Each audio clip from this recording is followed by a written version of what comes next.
hər şeyi dərmanla eləyirlər. Şəkərin qalxdı, dərman iç, şəkərin düşsün. Təzyiqin qalxdı, dərman iç, təzyiqin düşsün. Qanın qatılaşdı, dərman iç, qanın durulsun. Üzr istəyirəm, bayıra çıxa bilmirsənsə, dərman iç, bayıra çıx. Və bu istiqamətdə məsəl üçün elə bir halı artıq orqanizmə gətirib çıxarırlar ki, marionet kuklalara dönürlər.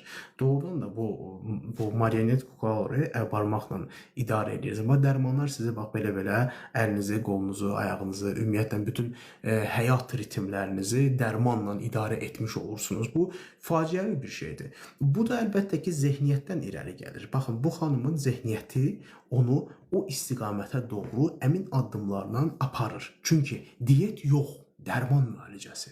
Yəni sırf bu insan həyatını falan dəyişmək istəmir, bu istiqamətdə radikal addımlar atmaq istəmir, dərman içib keçsin. Bu düşüncə tərzi əlbəttə ki, farmasevtik kompaniyaların belə deyək ki, çörəyinə yağ sürtür.